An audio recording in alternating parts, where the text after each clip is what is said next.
It's okay to get started? Okay. So good afternoon, everyone. This is our CEA Board Clerk, Lori Taketa, and here are the housekeeping announcements. We're downstairs here at the Wharfinger Building again, and the microphones again will stay on throughout the meeting.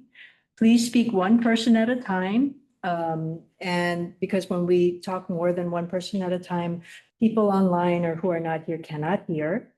Anyone from the community or staff reporters, please come up to the podium if you are able. And public commenters also, please come up to the podium if you're able. Online participants, click the raise hand button in the webinar controls.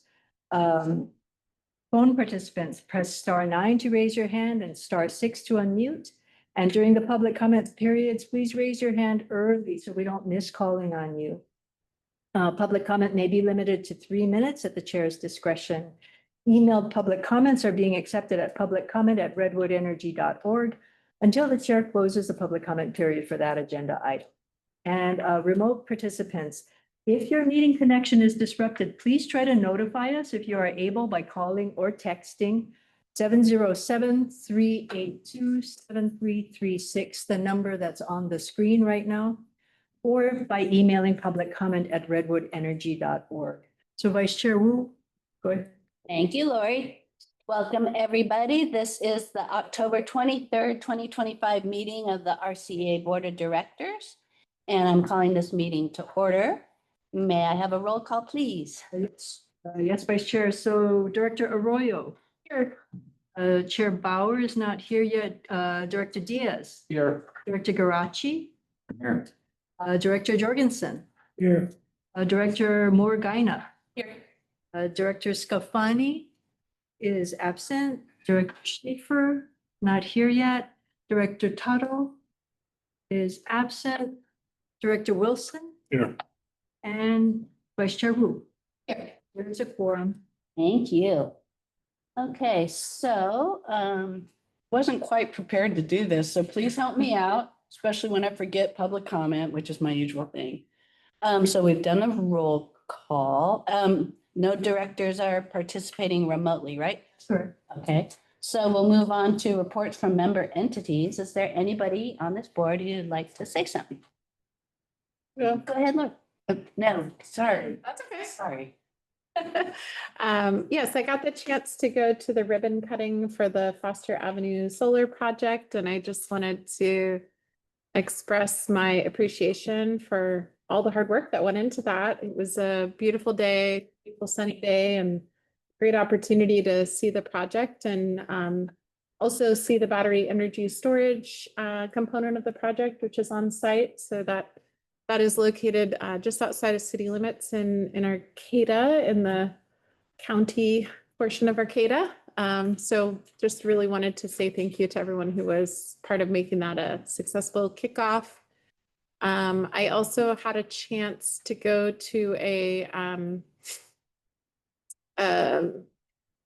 training and a conference in the Monterey Bay area. And after that, I met with several folks down there who are fellow electeds to understand more about the battery energy storage next steps that they've been undertaking on the Monterey coast. And so both at that event and then in the weeks following, I talked to several of my peers down there. And so that was just really insightful. So those were both eye-opening.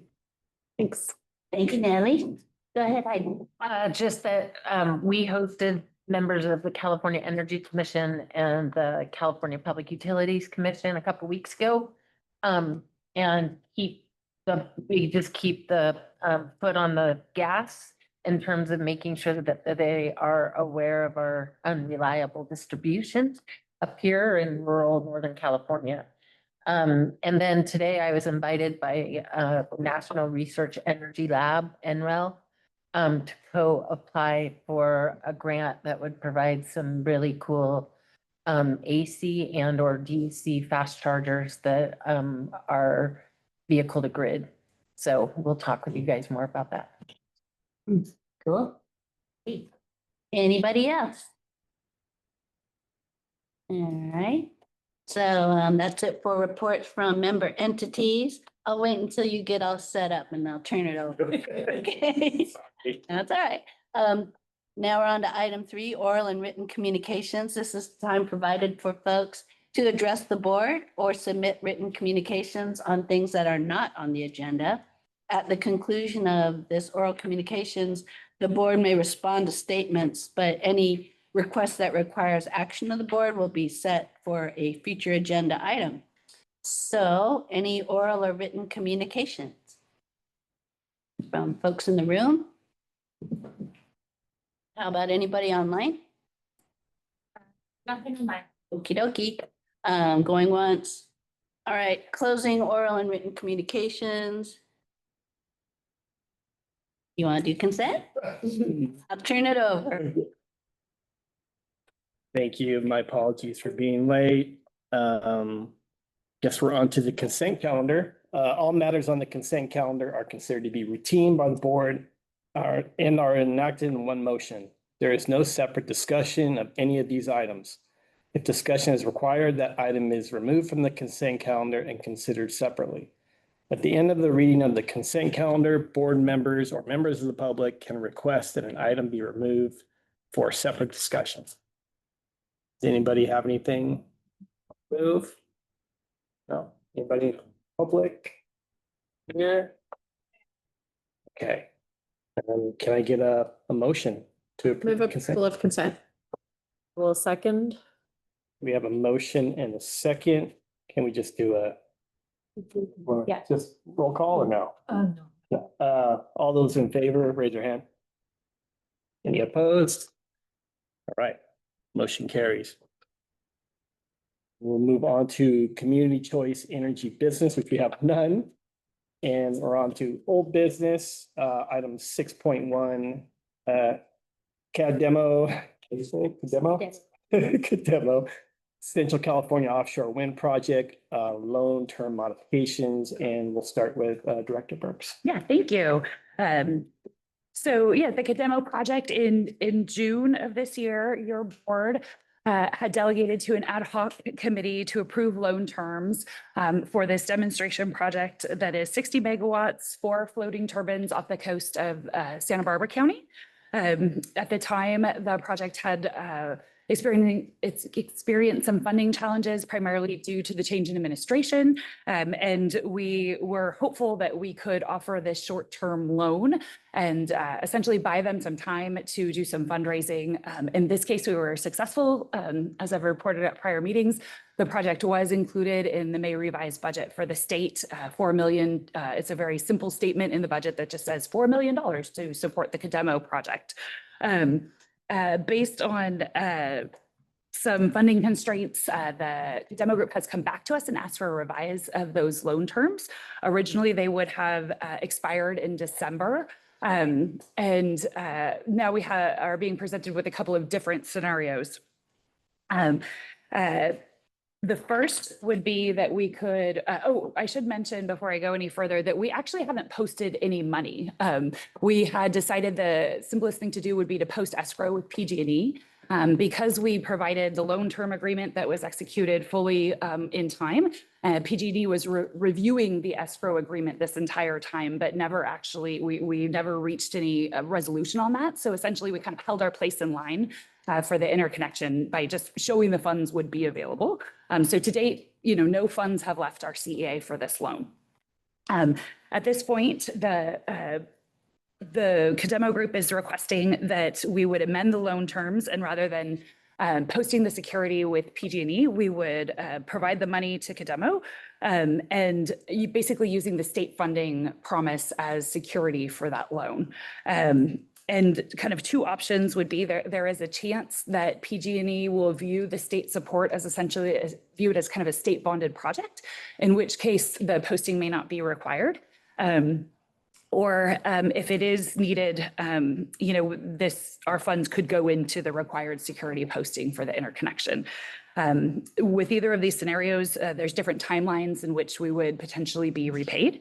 If it's sort of just loaned to Cademo and then, backfilled by the state funding once it becomes available. We expect that to be about a 4-month duration. And if it is a situation where we do put that money into the interconnection deposit, it could be up to 1.5 years before we would receive those funds back.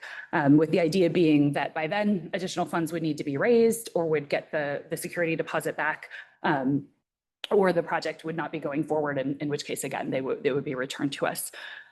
So that is the request. We do have Michael Jacobson from Cademo here to give a presentation, kind of elaborate on this ask. But maybe, if there's any questions before we allow that.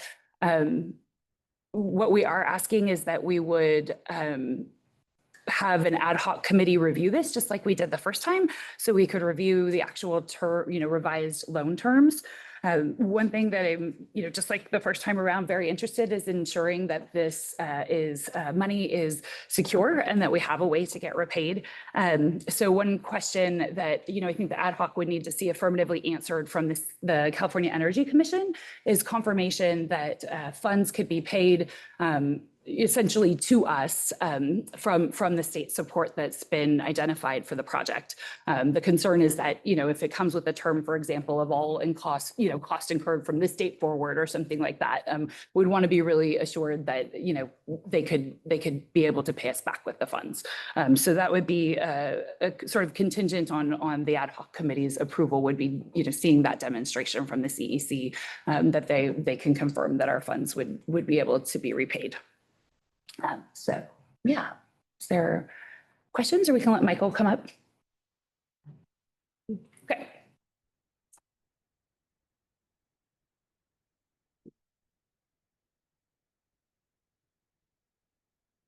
So yeah, my name is Michael Jacobson. I am director for Cademo, and Sierco is the group who's developing this project. And for that, I'm the chairman and founder. So yeah, I wanted to first thank you all for having me over and explain a little bit about the project. And for those who don't know so much about it, it is demonstration, a pilot project. So Cademo. So by name, it is a demonstration project. And the purpose of a project like this is not to tick the boxes and go directly to an IRR. It is actually to build the values locally so that when bigger projects comes, there is a set of conditions that we actually can adhere to, that the local values have been identified. And that's sort of a difference between a pilot and let's say a demonstration project and those commercial projects. So just want to highlight that distinction. So in regards to the budget, and as Beth just described, so we can put up the first slide.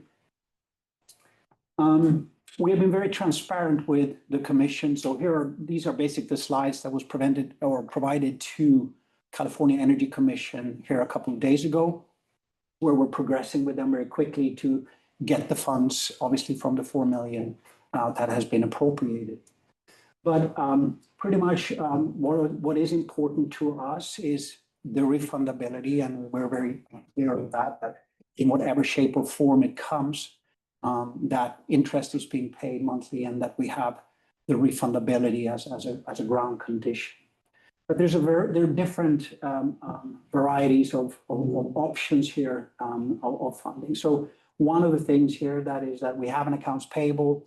We have been that has been very bothering to us. We can move forward without settling that accounts payable, so it doesn't have to be. It would help us because we have made sacrifices to employees, and employees have not been paid for 4 months. Basically, they're putting in their time because they believe in this, and that's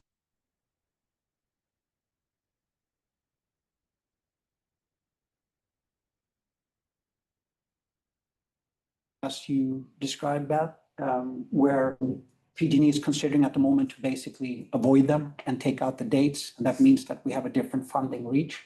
It doesn't change when we will get the money, but nevertheless.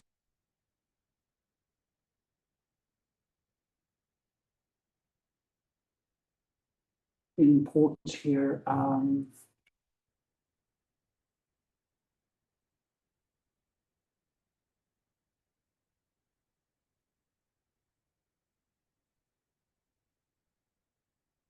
There's some things we have in our control and some things we don't.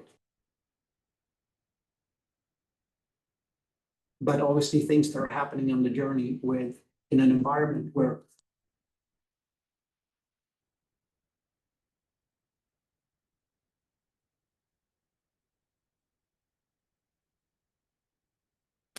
the best to our knowledge, and the planning and forecast going forward. So, so what you see here is, see if I can get this one to work.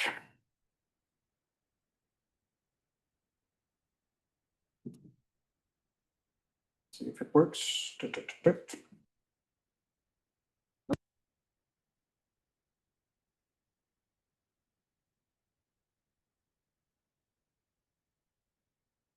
What you see here in the first and foremost is that we do have an accounts payable, 1.18 million. So ideally, and we've been very clear with the commission that this is something that we are asking them formally, please confirm.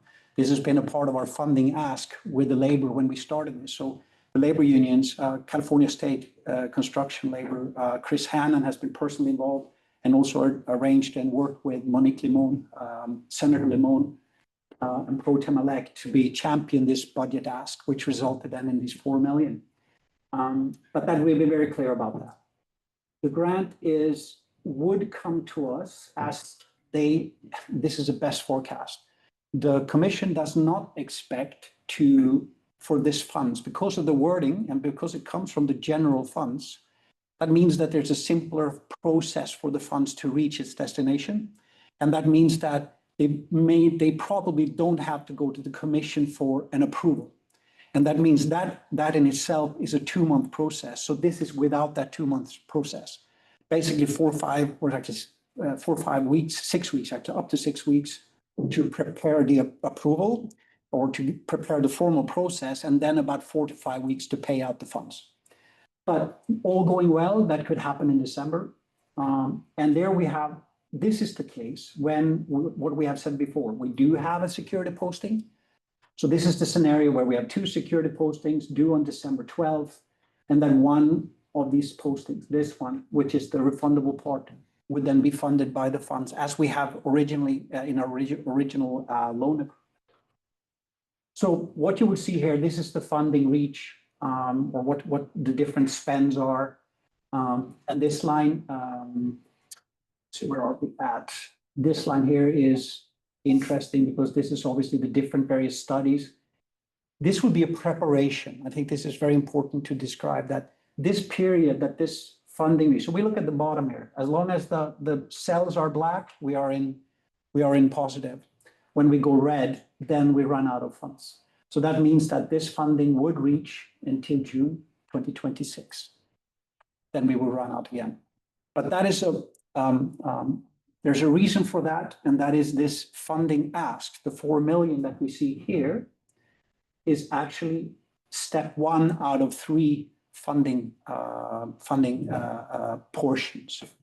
So Senator Limon has taken forward that next funding year will be 17.5 million, and the following funded year 17.5 million.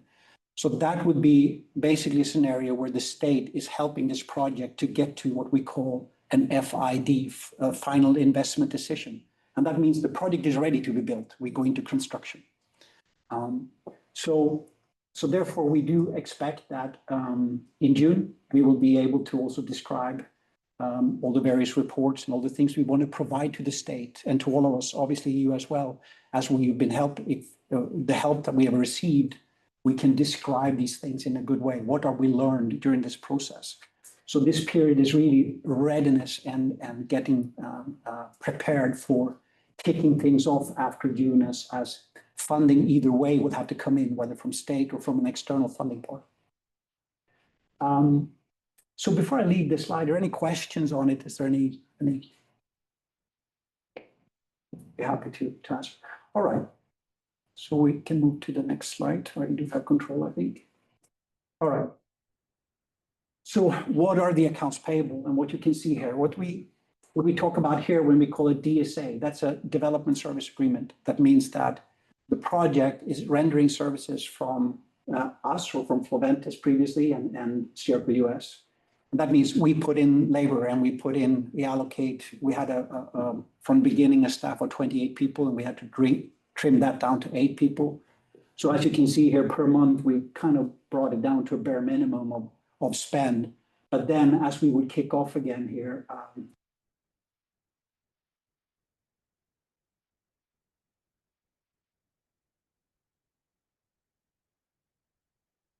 this portion is actually money for salaries and the cost that we spend on the project. The remaining part is actually surveys, and financial advisory and, legal costs. So that is how that is comprised. Any questions? When do you expect to have your marine mammal survey and report complete?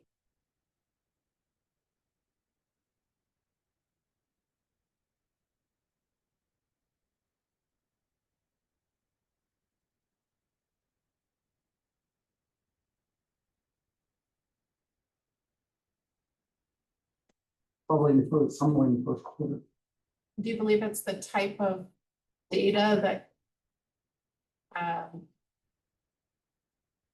been used elsewhere, or is it really specific to that location? I think it is specific to the application, but it is representative to the coast.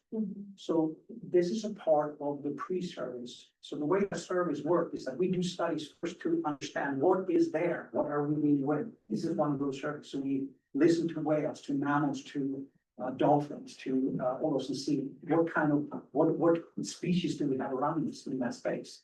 This is a part of that survey. So yes, what is coming along the coast is something that we can learn from. What is following the coast is something we can definitely learn.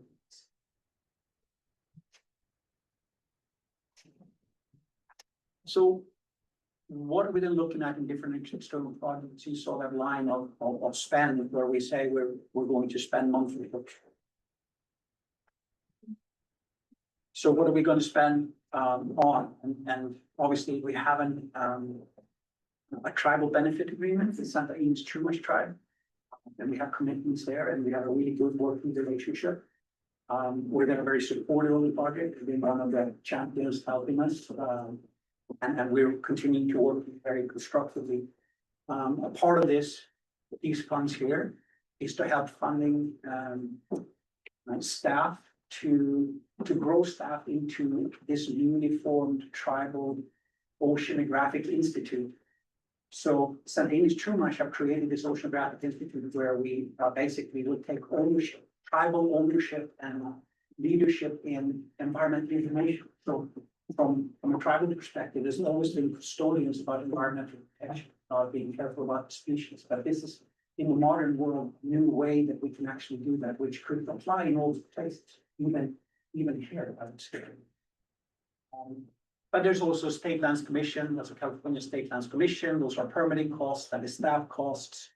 ICF is environmental cost, and then we have electrical work. We also have an ELDP application, Environmental Leadership Development Project. This is a mechanism basically that's requirement on the project that it is being developed during certain rules and conditions.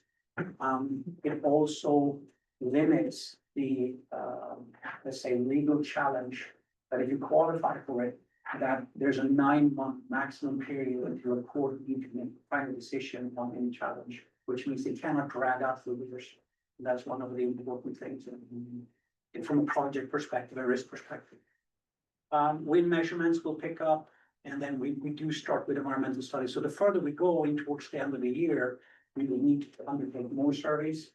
But that is sort of a little bit generalized here when our permitting pathway that we have sort of a general idea on now, since the executive order came out that threw everything upside down a little bit. But we have identified how we can do that. So that is, will now be then going into a little bit further detail to understand what we do. Any questions? How far out? Obviously, this is within California's jurisdiction. Yeah. So how far out? Just like We are about 2.5 months out. So we try to put the project out as far as we could to the borderline, to the state border. But the good thing here is obviously that we have no watershed. We have 42 miles of coastal stretch that is the Vandenberg Space Force Base. But we only have 2 beaches, the surf beach, where the surf station is at, the train station, and Halama Beach, which is a surf beach further down the coast, and they're quite distant. But those are the 2 only viewpoints where public can, otherwise it's military land. So that helps us a lot in being able to do this in a balanced and controlled way. So deliverables, and this was something that we find is very important. So for us to reach the end of the year, what we want to do is to be clear on the permitting strategy. What are we taking the path there? What is required? We also need to put forward more, the value proposition. What I mentioned earlier, this is a pilot project. We're creating values, and this needs to come to life, where we have been working, I think, too much below the radar. We haven't socialized this enough. So this will also become a part of our deliverables for December. And also to describe how we will reach to the technology that we will get. But as you know, these floating turbines have this, when we talk about technology, it means the floaters. What kind of floaters are there? There are big floaters, there's smaller floaters, there's big anchor lines, there's smaller anchor lines, there's all this kind of, so that is a very important process of how we define that, and that will be defined and describe how we get to that in December as well. When we go further down towards March, we then, from the permitting strategy, will be able to describe more the environmental impact assessments. What do we require? What do we need to do next? And have a plan for that, because some of those studies, when we go out and we start digging in the seabed, they take 6 months or even 12 months to get the appropriate ship, because that ship may be in Alaska doing other things. So these things are really, some are very time sensitive that we need to be well out in advance. So that's important that we come to understand what that is quite soon. So then for May, we do want to have a more detailed spending and drawdown schedule for the following budget. We want to be clear with the state that if they fund, which we think they will, and that at least what it looks like in terms of the support, we want to make sure that we can deliver and show how that will look like. We will also have a port draft execution plan. This is a port and integration. So when we build a project, there is a place where we have the turbines and towers and stuff, and there's a place where we build foundations, as you know. You're probably quite familiar with it here. But that means that either you do it in the same place, or either you have to go somewhere else and do it. And I'll show this one. This is the reason why we can't do it in San Francisco, because the turbines cannot get under the bridge. So this is on the outside of the bridge, obviously. But this is the size of the equipment to get an idea of that. So our execution plan is that we have a Pier 96 in San Francisco. That's a quite large pier next to a concrete manufacturing facility. And it has the size enough and the weight carrying capabilities enough that we could actually put together the foundations. But that obviously post an analysis of what kind of foundation we will build. But we can generally say that steel is very costly. Steel is very complex. Welding, steel structures and steel fabrication is not something that we readily have on the West Coast. But we can build concrete, we build bridges, we build tunnels, we build all these different things. And there's sort of similar ways of doing that. So that is what we will deliver as a part of that. Then we will sail the foundations down to the bottom of, or down to Los Angeles, and we integrate the turbines there with a big crane that lifts the thing on top of each other, and then we sail it to the side. We will also have an updated stakeholder engagement plan. So as you know, we've been working with tribes, we've been working with everybody. So so the first round of that has amounted now to the next step, and that we will describe at that time. But this one is very important.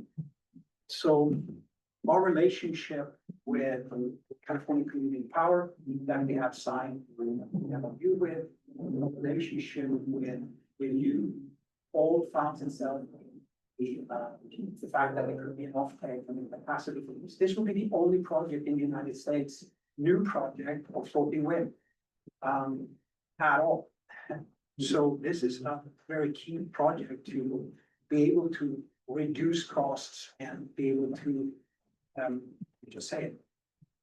When you build an incremental project in time, they facilitate cost savings into the next.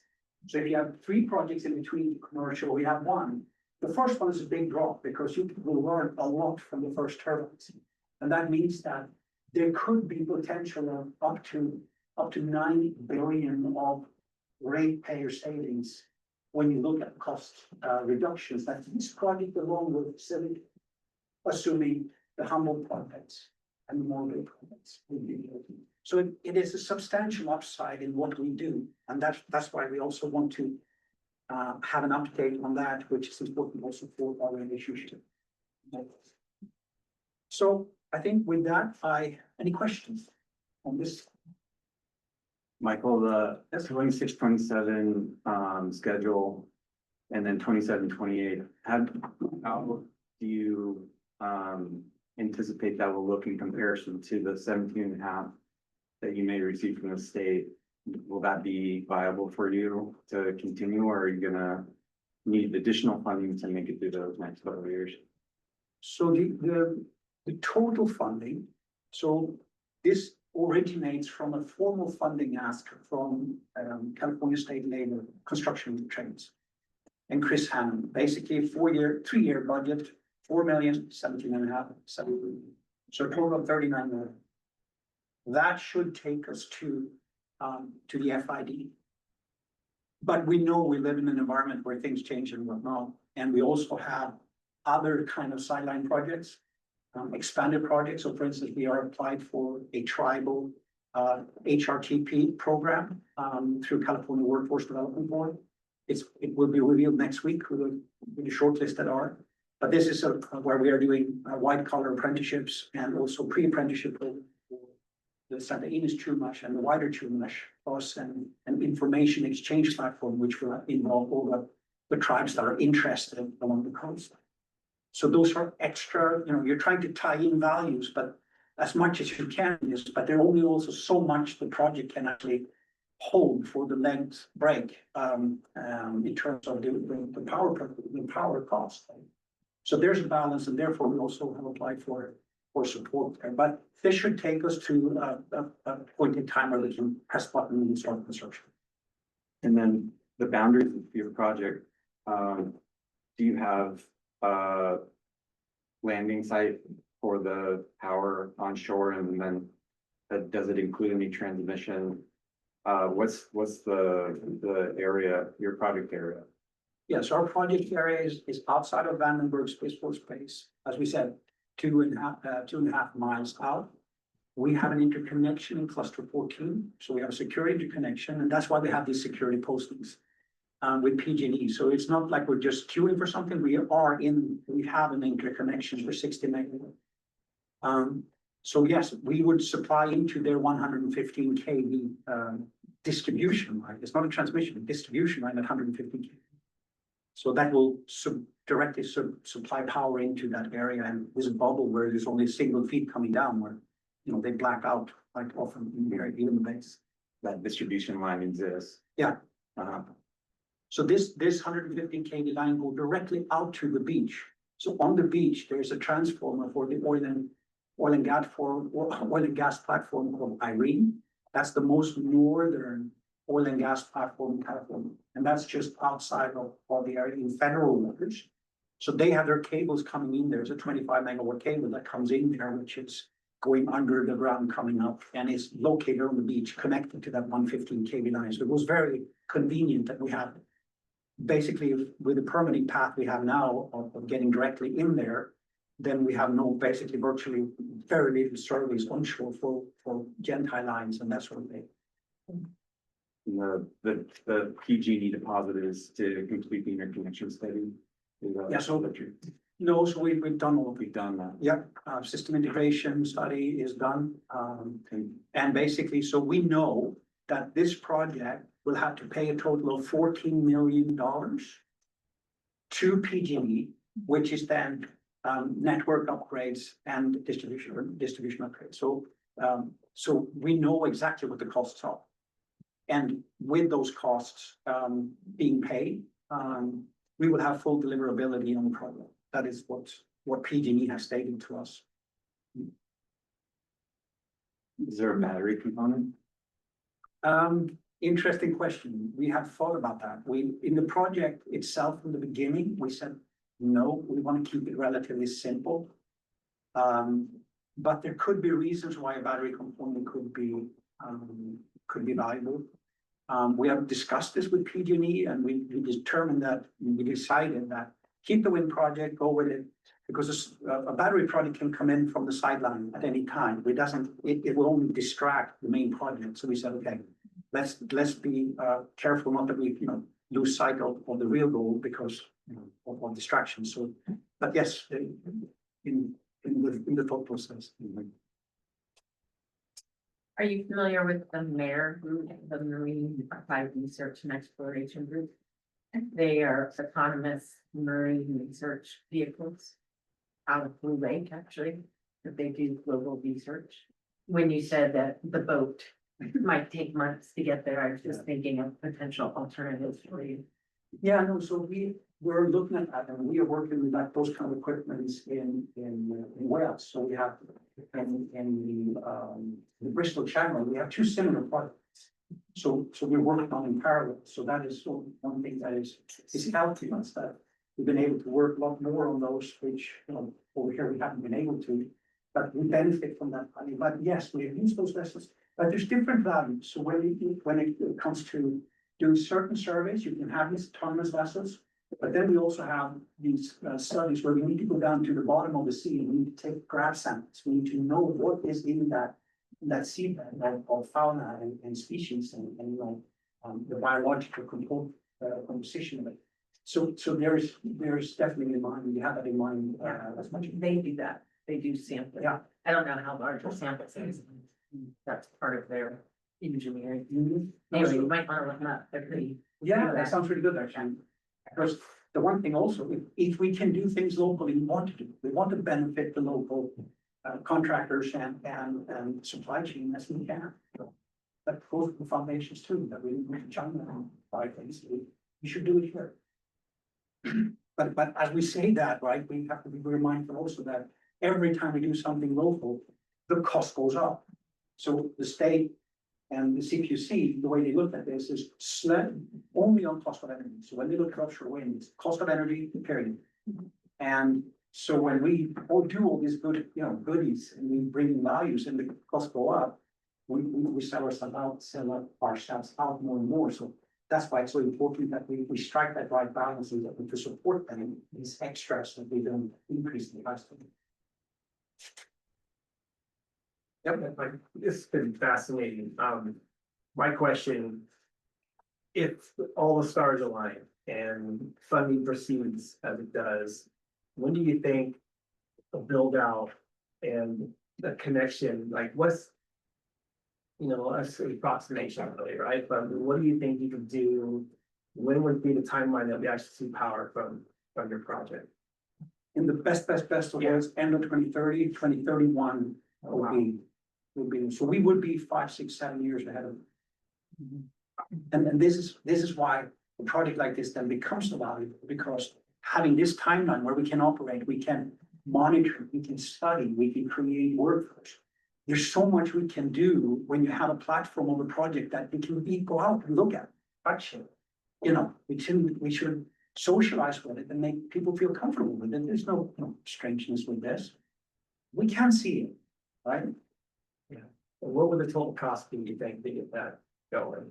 So I'm sorry. yeah, no. It's a really good questions. But so if we build it locally, and that is an extremely high cost, that would be cost more than double than if we were to go to, let's say, South Korea. So when we were to do that, I say we're just short of about $500 million. And it would be sort of a PPA cost that would be somewhere around 25 cents per kilowatt. Now, there is one thing here that I haven't mentioned, and that is we have a military base. And they have had demands to us. They said, we need that power. We demand that power, But we know from PG&E we cannot connect to 60 megawatts. So therefore, we have talked to State Lands Commission that there could be 2 more turbines that will have a separate cable going in behind the meter to the military base. So that has been socialized, and we said, okay, yeah, that's fine. It wouldn't change much. But it would allow us to satisfy that local environment as well, because we know that pendulum needs to be held back. It's going to swing back at some point, and then, we want to have at least a solution for that, which PG&E has said, okay, we will work with you on that. We will find a way to resolve that. So. Maybe Space Force can pay for it. But I want to finalize with one thing, and that is when we look at these projects, the big commercial projects, and we're looking at Morro Bay, 200 wind turbines, right? And the developers of that be very critical. No, we shouldn't do small projects and stuff. When we put these 4 or 6 turbines in that environment, it will not change the species, it will not change the environment. It is not big enough to change and transform any environment. That's why the small projects are so useful, to put them in an environment where we have access to the species. So some environmental group have said, well, there's so much life there. And we're jumping up and down and said, great, because that's what we need. We need to document this, we need to know. And I think this is where these small projects are so important, because they've been the beacon of paving the way for bigger projects through history. And I've been around, I built the first offshore wind project in the world back in 1989. That was a 220 kilowatt turbine, it was 250 yards out, but that's when it started. And that's what we have done, and that's what have made offshore wind so successful. So that's why Catamount also is really important to learn and to make sure that we do this responsibly and carefully. Yeah, groups like the React group that are actively spreading this information. So we have to figure out how to do that. That, so having a successful project is a way potentially for a Humboldt Way project that. Right, no, absolutely, I think that's why also we talk about supply chain work, we talk about how do we derive to the right foundation. But this can't fail, we have to be very careful with how we put this project forward. We cannot have failure, so we have to build this robustly and as robustly as we can. And that's where in our mindset in this whole process to make sure that we do this as safely as we can and to the success because that's what all these pilots have been success to, or providing into is the long-term success is from this. One thing you might want to look into is section 17 or the salmon fence too much. If they have a section 17, it allows them to do free trade with other tribal nations.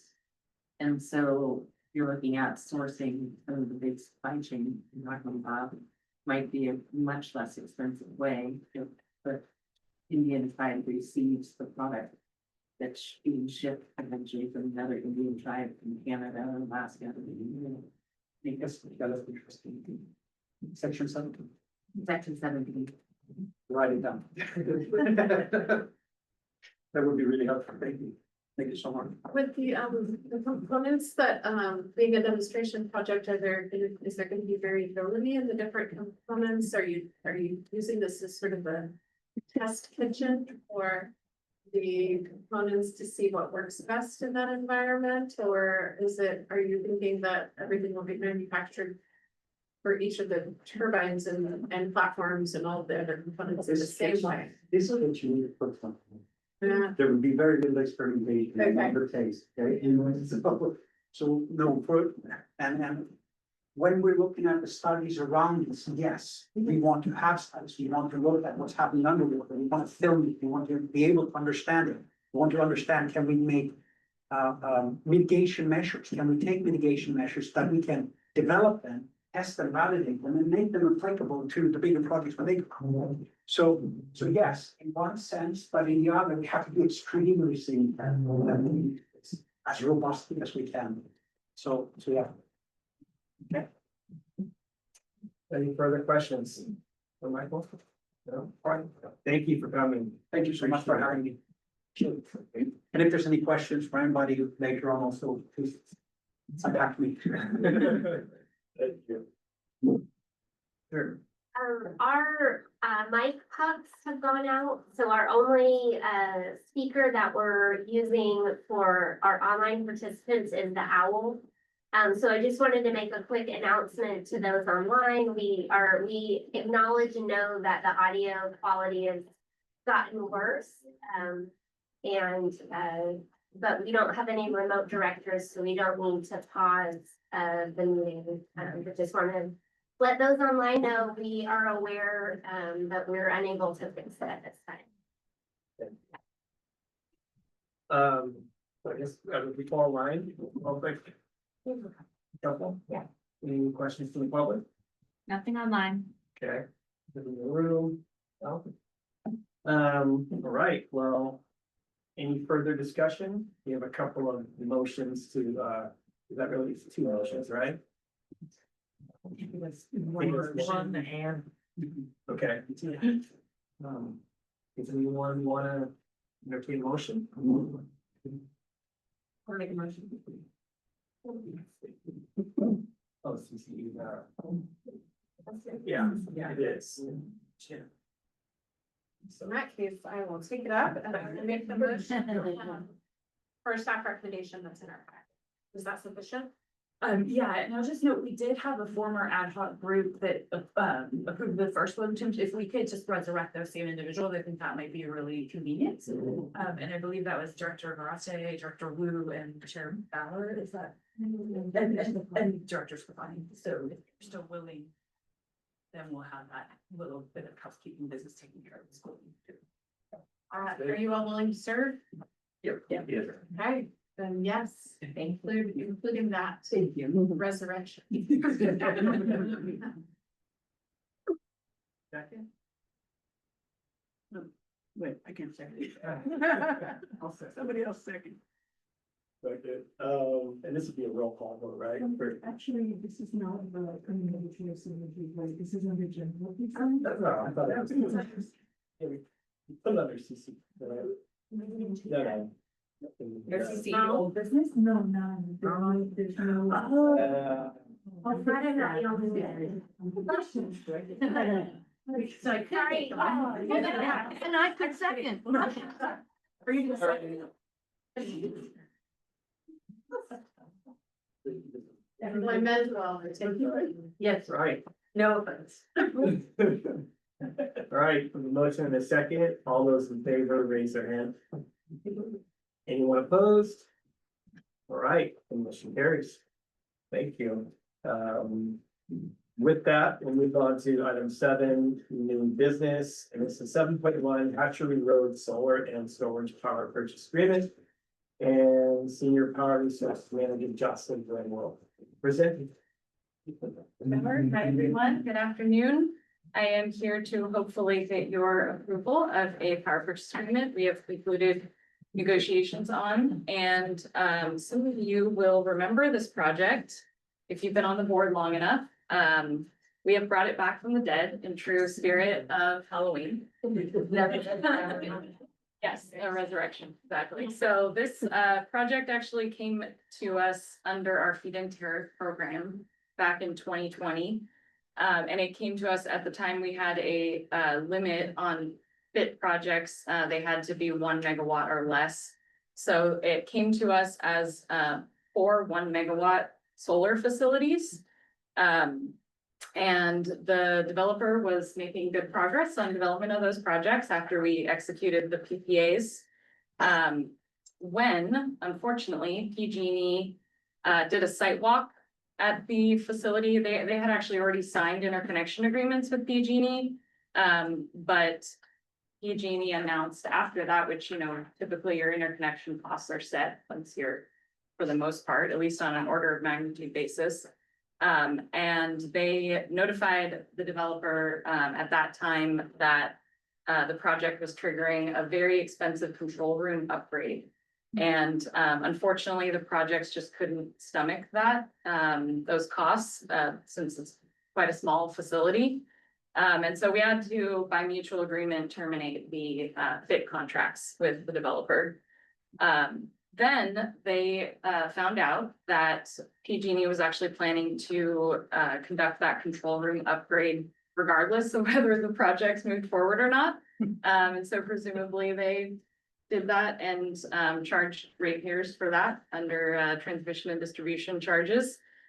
So that enabled the developers to go back and reapply for interconnection, re-enter the queue.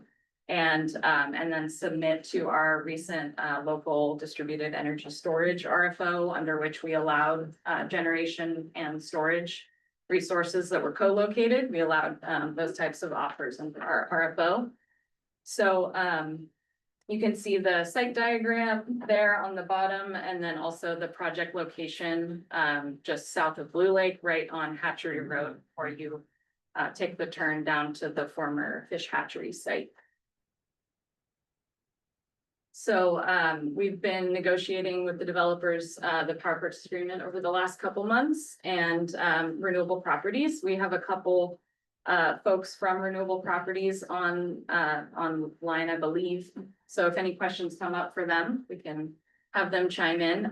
They've been really great partners, keeping this project alive over the last couple of years and maintaining the site control status, and also keeping the permit active.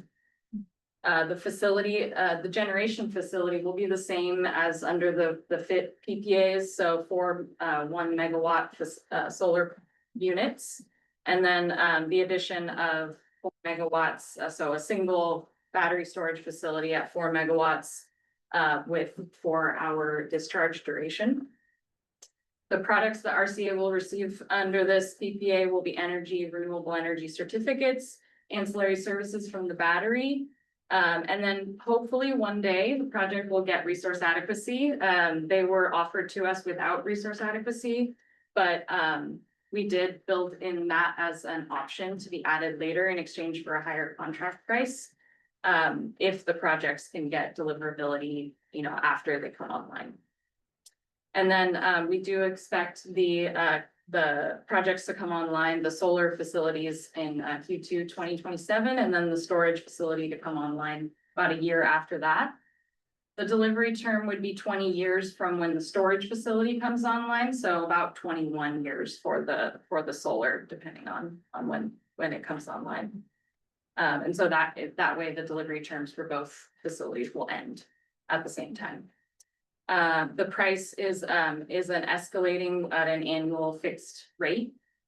And then the economics of this project are not as advantageous as our other larger power purchase agreements and energy storage agreements. It's about what we would expect for our current day and age, when development costs are very high and margins are quite slim. And so it is, and it also being a local project, we typically see higher PPA prices for local projects. However, staff consider this a very low risk project from a development perspective because it is very advanced stage. They already have a permit. And the economics, they in the staff report, we have the number, 4 to 6 million in the negative, which is, not ideally what you would see. But from for a local project, it's a premium that we would expect to pay, I guess you could say. And just a little bit about their development status. So the generation facilities I mentioned, they have site control, they have a conditional use permit with a mitigated negative declaration from the county. They've been keeping that active for the last couple of years. They have interconnection agreements signed with PG&E, so hopefully they'll stick to their costs this time on that. And then they also have the same site control for the storage facility. They're planning to submit a modification to the conditional use permit for the storage. And then they have submitted an interconnection request to PG&E for the separately interconnected storage facility. These are some visual renderings from their permit package of what the solar would look like from Hatchery Road. At the time, the storage wasn't contemplated, so that is not included in these photos, but that would be a much smaller footprint. And then I should also mention that they are planning to add pollinator habitat, and they are planning to continue agricultural, uses at this site, even after the solar and storage are installed. To really be above ground. The solar, Yeah. I mean, well, like the cables.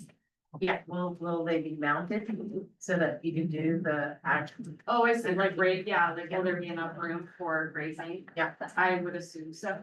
Maybe we can promote one of our developer contacts from Renewable Properties to answer that question. That's my last. Also, I had a question about the fixed rate increase. What are we talking about for stable wise? It is redacted in PPA, but it's, yeah. Okay. So. Reasonable. But yes, it's reasonable. It's on par with offers that we're seeing these days. We didn't used to see it too much escalating pricing. But we do have a couple others like our HSC biomass PPA, has an escalator on it. And that one actually is indexed to, consumer price index. So that one's a little more, less predictable. This one is a fixed rate, so it's the same percentage. Can we talk about the negative net present value risk? So it says 4 to 6 million more than forecasted value of the products that were provided in the first half. And that was a 20-year delivery term, right? Yeah. So we're talking about the first 10 years, the project losing $4 to $6 million on paper.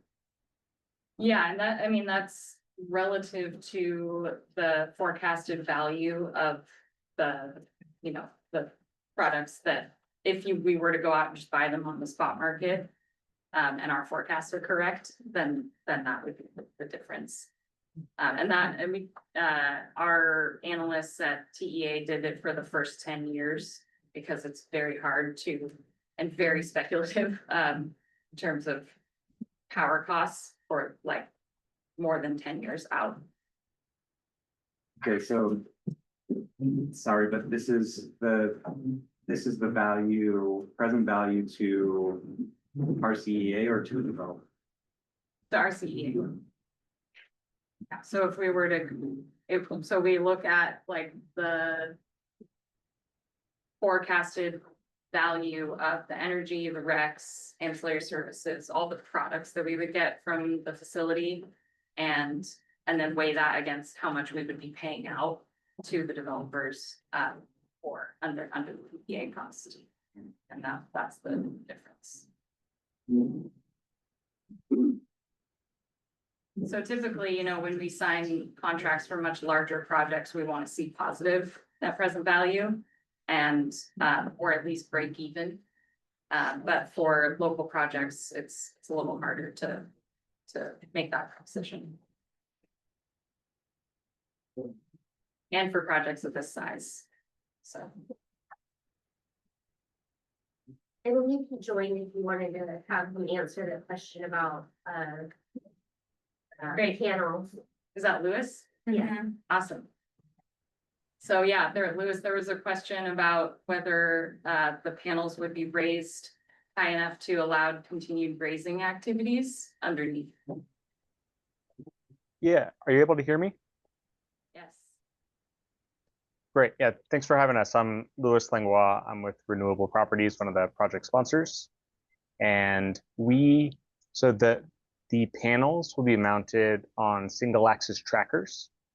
So there's going to be the clearance there's both clearance underneath the existing soil, but then they're able to rotate. So which allows you can have mowers go by or to facilitate it. I am not certain on the grazing activity for the entire section of the array, but you typically have about 3 to 7 feet of clearance below the panel to the ground, and they are on trackers to be able to move to allow for more, to clearance between the rows of panels.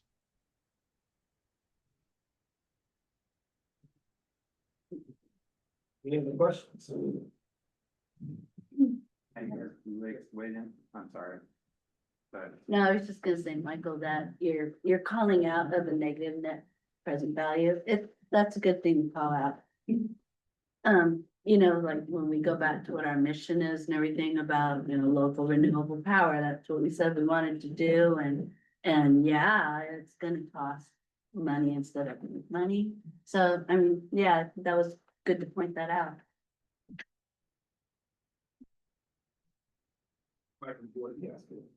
Oh, I was wondering if Heidi Lewick had weighed in on the project. They did about a year ago. They were talking with property owner, which I'm gonna have to see and come to a vote. And they were in support of the project then, and that got terminated. So I guess, and I don't, my husband owns that property, I believe. And I'm not sure that developers re-engaged with the family about the new project. And so just want to put that out there for the developer that maybe, and I could be wrong, we don't talk about everything, but they might want to re-engage with the developer, I mean, with the property owner.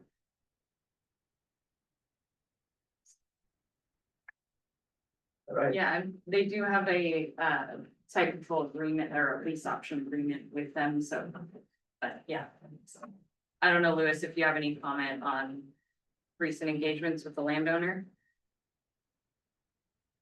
I'm not sure I heard all of it, but yes, we've had a site control agreement, I believe, nearly 6 years.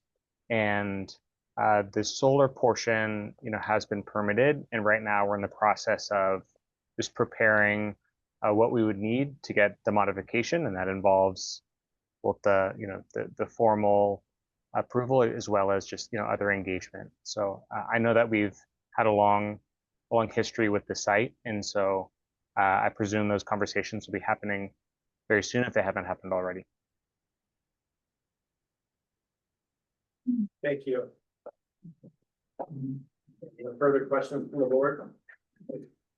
Yeah, at risk of sounding naive, I don't have the familiarity with the budget to know exactly how to interpret the net present value issue.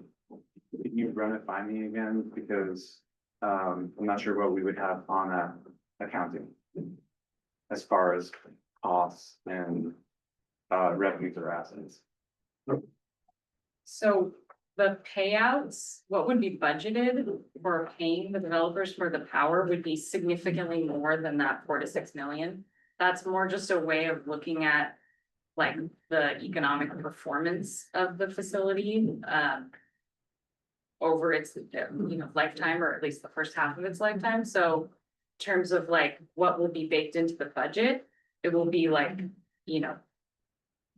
millions of dollars for, the actual power costs. I don't have those numbers handy, and but we can provide that if it would be helpful. That's our expense, or our costs are the cost per kilowatt hour purchase, correct? Yes. And yeah. are there other costs?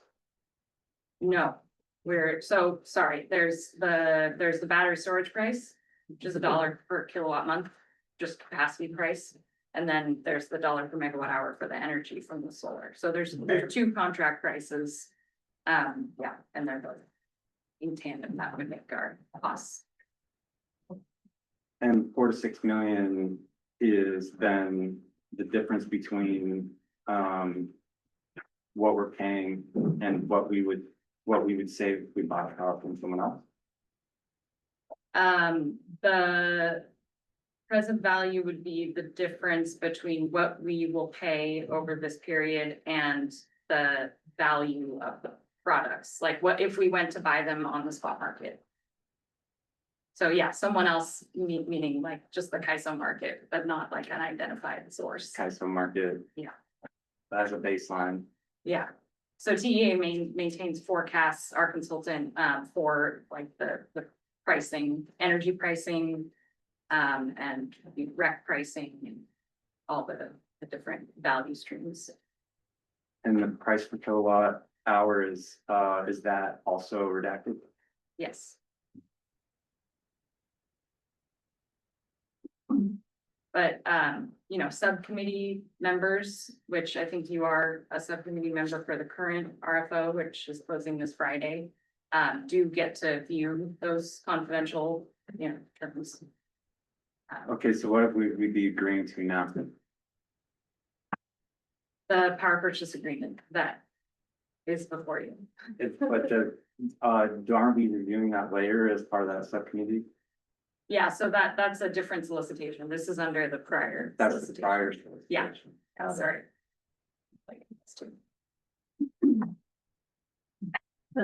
Yes, sir. So, just trying to go back to like why we were trying to do this.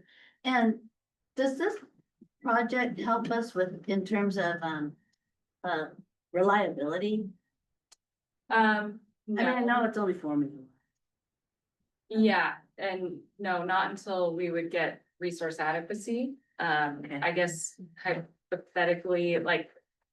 There will be some benefit from, just having power available from the battery in the, evening or whenever we need it to be dispatched. So reliability in that sense, but not reliability in terms of like contribution to like actual RA compliance. Yeah.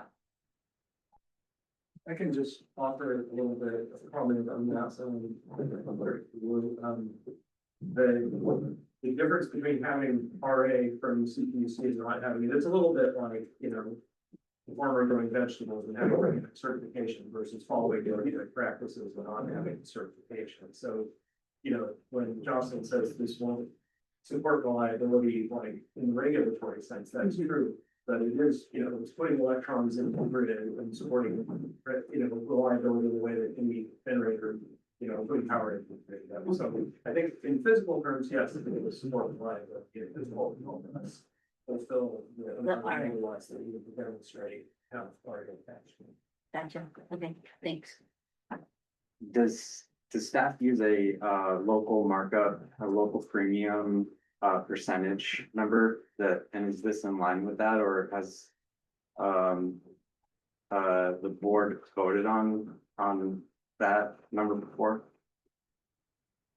I would say, we talked to the board a few months ago about, research that we did back at all the offers we received in the past, and kind of comparing the price premium that we have to pay for local projects versus non-local. And that was part of our proposed justification for, revisiting and redefining our goals for how much of our energy will come from local resources, strategic plan. And we saw in there that there were really large differences in how much local solar costs versus non-local solar. And I can't really say, quantitatively where this project fits in that multiplier that we showed you. But I'm pretty sure that this is not in excess of that multiplier if we would compare this against other solar projects that we've compared to. And just to revisit the questions you've been asking Director Garache about, that $4 to $6 million figure. Just, if we look 10 years into the future, we're getting a certain portion of our energy in the long-term contracts like this one proposing today. And then another portion we get through the short-term energy hedge and then short-term purchase of renewable energy certificates and short-term RA. And we're just saying, we're already paying for this energy as part of our portfolio. We're just proposing to replace some of that short-term energy with this long-term contract. And we're saying that it's going to be $4 to $6 million more possible to do that than it would be if we just have that slice of our portfolio under short-term contracts for the next 10 years. And we're not projecting further out than that because, as Jocelyn says, it becomes really dicey to try to predict what market prices are like.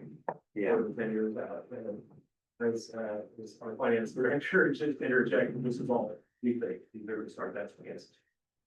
Right, so my follow-up would be whether or not the rate increase would put us more on par with those costs after the 10-year period, but it sounds like we don't have enough information to say right now, right? So, yeah, you're talking about, when you say rate increase, you're talking about looking at our cost of service rate analysis. Or In the PPA, Oh, we're okay. agreeing to a rate increase annual, right? Okay, yeah, Or in the long term, we would want that to be a smaller increase than what we're seeing on the rest of the short-term market in order for this to balance out after that 10-year period, right? But we don't have that analysis. Or we do, but it's proprietary information?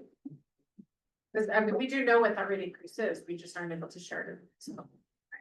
We know, yes, it's been an increase, but I think what staff is saying after 10 years, it's hard to predict what that short-term market price will be, so. And some of the value of putting, getting these long-term contracts in place, like Richard mentioned, is just hedging your, a greater portion of your costs under a fixed cost, even if you are paying a little premium. We do that every month for our entire load in the form of energy hedges, which are just financial instruments.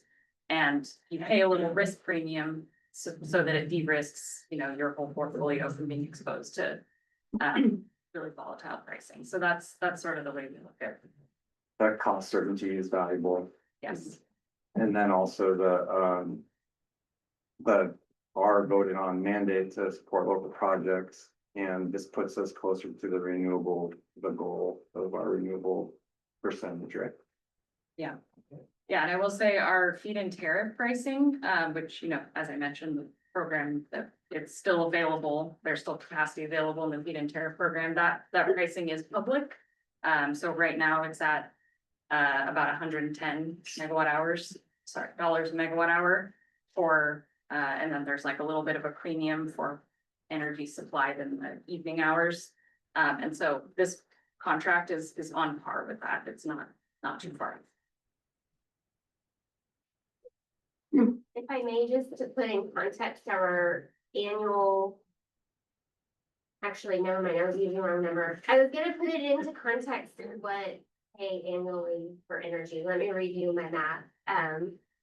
But going back to you. Although we can't disclose how much the inflation investor is on this, I would say it's not very out of line. If we at least have an inflation investor looking at historically what inflation's looked like, not the weird spike we had a couple of years ago. It's kind of normal, it's not like very much higher or lower.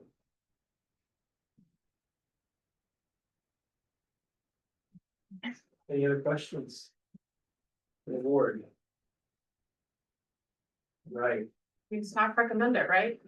In the greater context of what we're trying to achieve, we just like, despite the limitations and the costs, we're confident that this is a project that we support. And just to reiterate that the ad hoc committee had the benefit of seeing the numbers. Sure. This was already approved by the last year's committee. Yes. Yeah, it was earlier this year. Yeah. But Yeah, it seems like that. The leftover committee from last. So I looked at what we project our annual cost to be for energy. And the amount that this is over, not the total amount, so the, 4 to 6 million, so I'm saying 400,000 a year for the 10 years is about 0.7% of our total annual energy cost. So. All right. the overage of 0.7% of our annual cost. All right, thank you. Can we go on to the public, anybody from the public? Public comment? Thank you, Justin.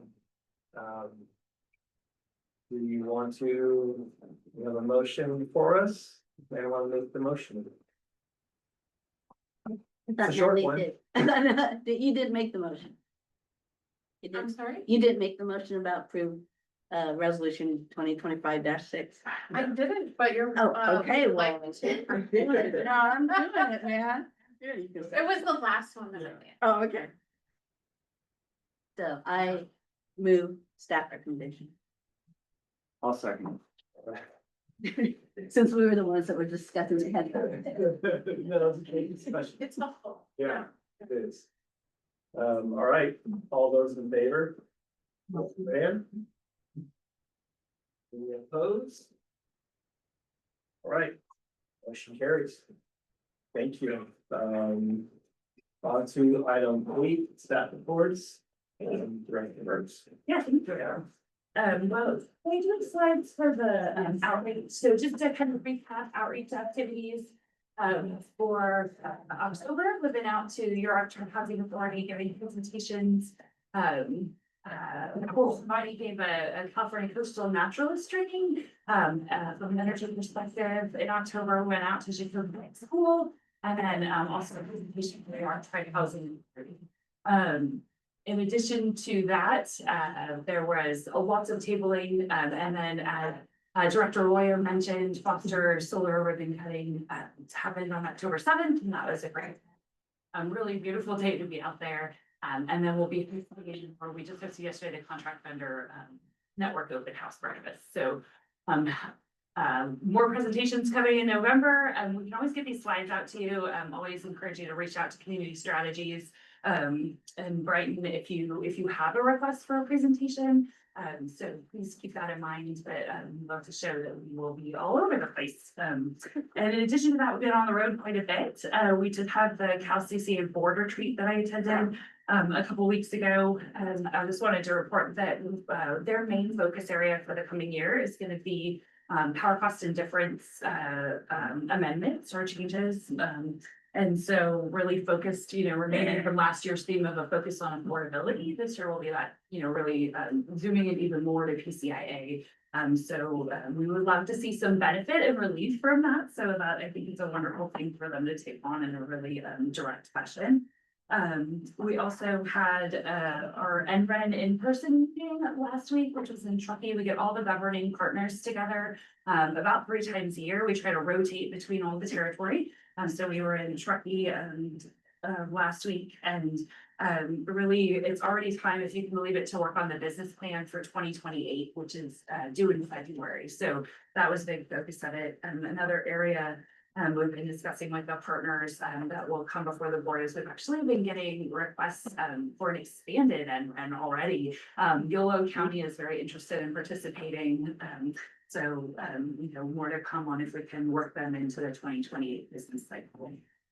And then finally, just yesterday, last night around 10, Richard and I got back from the CC Power Board retreat, and they are, our joint action agency where we go in and, we have opportunity to procure and kind of combine resources and buying power. And they, are kind of taking strategic direction. So I'm not sure that we came up with any final, action items, but just that they will continue to focus on, sort of new technologies, including, our hope is, offshore wind will be included in that. And also a focus on, kind of direction was provided to them to focus on sort of harder to find, so technology and resources. And so even if it's something like geothermal, which has been really proved, is actually really hard to find those contracts. So we thought it would be a good use of joint resources to look for those and give us opportunities on that. Other than that, I think that's all I thought. I mean, would you please give an update on kind of Terra's status? Yeah, so we were, notified that we were on the termination list for Terra's. However, we have yet to receive a termination letter from the Department of Energy. We're participating in a group that's kind of coming together to strategize. But we've been noted, been told by that group that it is not terminated until they officially notice us that it's terminated. So we're looking out for that notice. Still continuing to work with the partners on strategies for other funding sources and really doing a lot of outreach with media just to get the story out there so people know that just because we're on the list for termination does not mean that the project isn't still alive and well. It just may take a slightly different form in the coming months. Sliver of hope. Yeah. Thank you. Good questions. Board. Public comment. All right, thank you for that. Move on to item 9, any future agenda items? They have. Okay, good. Well, with that, we'll move into closed session, item 10. Yeah.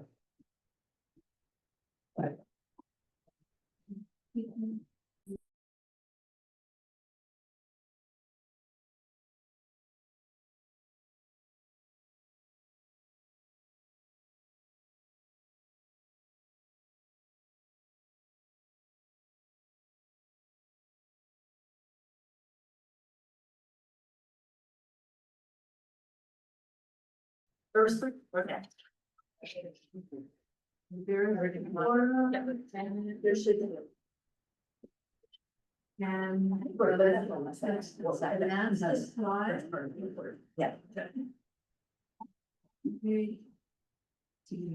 Where you going? Sure. But not only with 15.